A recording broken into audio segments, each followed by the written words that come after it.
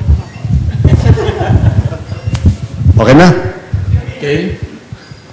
Tama po yan, professor ko yan eh. So, ano mo sasabihin niya? Game. Go ako. While Ben is taking his leave, I would like to have a last question for Secretary Mina. Alis na ako. Para ikaw yung center stage ngayon. Yan, okay. Pag Miss Universe na question. Sige na, sumali ka na sa Maharlika. But it's not about world peace. I have two very basic concerns upon reading the Philippine Development Plan 2023 to 2028. One is I downloaded the 400-page document. Ang maganda doon, may statement, do 8 points, tapos may metrics sa second part. One is about malnutrition. No? In the World Bank report, our malnutrition rate is 33%. maganda yung sinabi ni Presidente sa SONA that yung first 1,000 days is the real area of intervention, which is what Dr. James Heckman of the University of Chicago says, yung kanyang Nobel Prize work. No? My question is whether in the Bangsamoro area, our malnutrition rate is 33%. In the Bangsamoro area, which is close to you, is 90%. You know, all the measures of inequality and poverty there are the worst, di ba? So, I still have to see exactly what is the targeted number and what are the resources that will be put in there. No? The second item is the learning poverty. I asked this of RC kasi they put together the development plan end of December. But the learning poverty baseline as of 2021 is 90%. And that's really very serious. Meaning, you're talking about 5th grade to 6th grade. Hiwalay na hiwalay pa yung malnutrition even before they reach elementary grade. Nung binasa ko yung goal, walang goal. Declining lang. And yung explanation ni RC, mukhang the DepEd programs were not yet put in there. So my question is, since January, does the GAA, the government budget right now, reflect some specific numbers to both addressing this nutrition? Kasi okay lang yung mag-announce si Presidente sa SONA na we will have a 1,000-day program. Pero are the numbers significant enough to make a dent on the 33% malnutrition rate nationwide? Because in the last 5 years, Vietnam, Indonesia, and the other ASEAN countries were higher than us. But starting last year and this year, tayo na yung pinakamataas. No, bumaba na sila, naiwan pa tayo. Again, on the learning, the amount of resources to be given depends on how much is your goal. If your goal from 90% to 50%, iba yung resources mo opposed to declining ka lang ng 1 or 2%. Thank you. That's why it's important to always have a plan. Yung sa malnutrition, I'd like to think na malaki yung budget na napondohan natin for next year. Because yung mga yung mga secretaries natin already proposed programs on malnutrition. But siguro one item that siguro it will also help us moving forward because we know we have a lot of programs. We have school feeding programs, we have Walang Gutom program, we have programs under DOH that provide mga gamot and sa mga kabataan. But I would like to see a study coming out soon with the World Bank, from World Bank on the malnutrition. Kasi the study, when we met with Diokno, will also show the gaps. Kung ano yung bottom 30, maybe LGUs or municipalities that we need to give yung assistance po.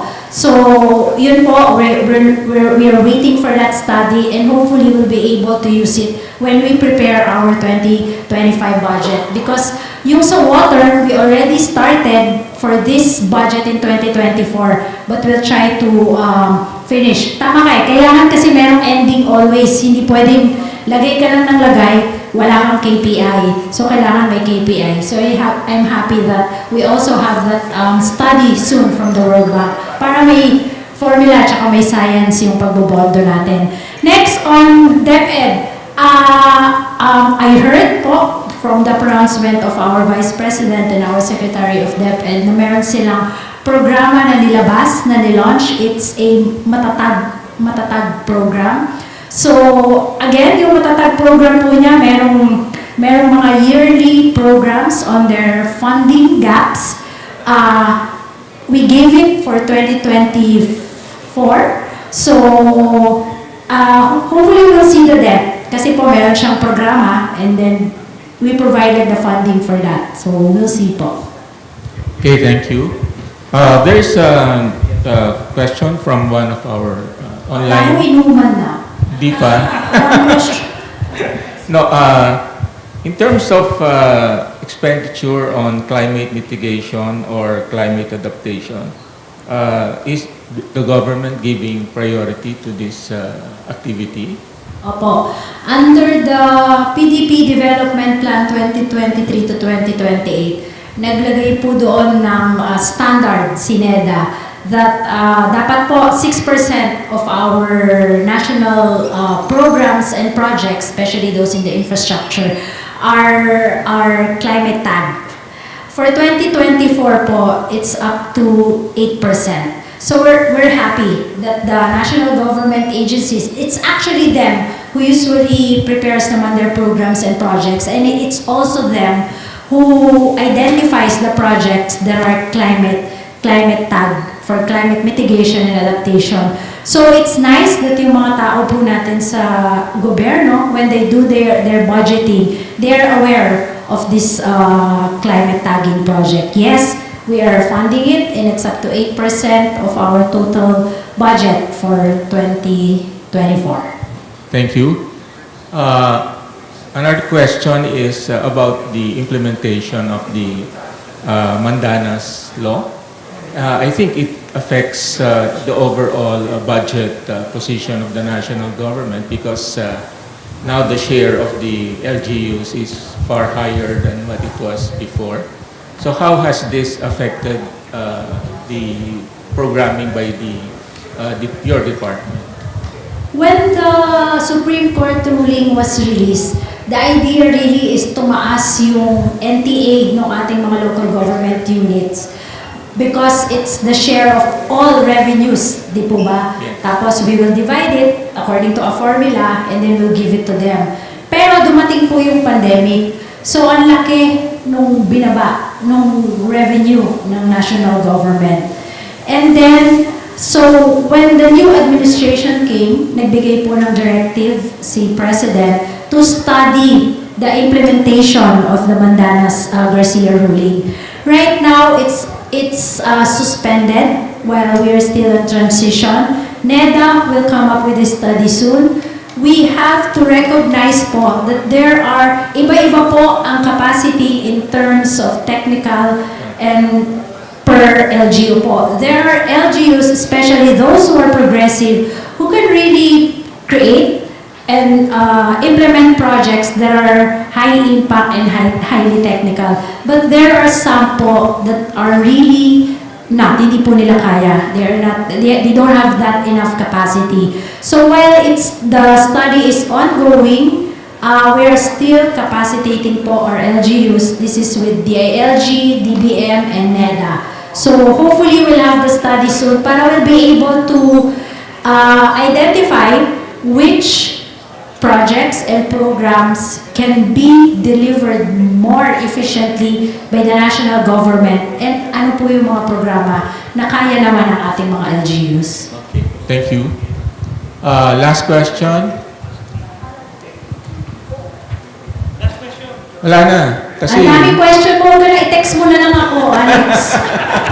Lagi naman kita ka-text, Diyos ko.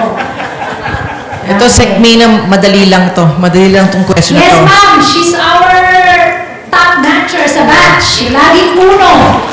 Louie Mendoza, PH33. Amenah, Ako magaling sa tax, ha? no, I was going to ask about the Government Right Sizing Act. Kasi in the first SONA, the President mentioned that as a priority. But in the last one, he didn't mention the Right Sizing Act anymore. So I'm wondering if it's still a priority of the administration and when it will be implemented, if ever. It's still part of the legislative agenda in the LEDAC, in the list of priority bills. We need a law, but so okay. it already passed in the House of Representatives. We're just waiting for the results of the Senate deliberations. Okay, sige. Thank you, Secretary. Thank you. Okay. Sabi ni Secretary, inom mo na daw eh. So, no, if there are any no more questions, can I ask Nonoy? Oh, tapos na? Tapos na. Yeah. Thank you.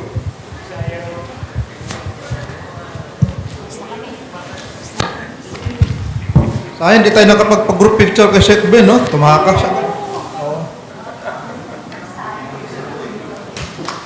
Another round of applause for Secretary Amenah Pangandaman. Thank you. Some final announcement on the screen. Upcoming events. So the next lecture of the PSED lecture will be by Dr. Dante Canlas. Teacher ko rin yan sa Graduate Studies, Monetary Economics. On September 14. And there also a feedback survey. Kindly fill out the survey form and help us with your responses. Yes, so we will now be serving snacks, but I also encourage everyone to go outside and explore the parang the board, photo board that the organizers have prepared. Take many photos there because it's very beautiful. And with that, we thank everyone for joining us this afternoon. Snacks will be served shortly. For the PDE or MDE alumni, we will have a 2023 reunion celebration right after this. And once again, we are your hosts, May Valera po and that's Sir Nonoy Oplas. Thank you and see you later.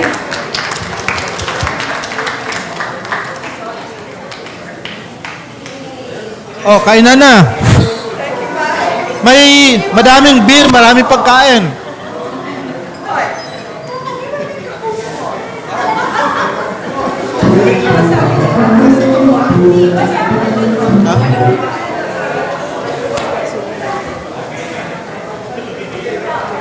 Guys, 10 minutes lang ha, program agad tayo, okay?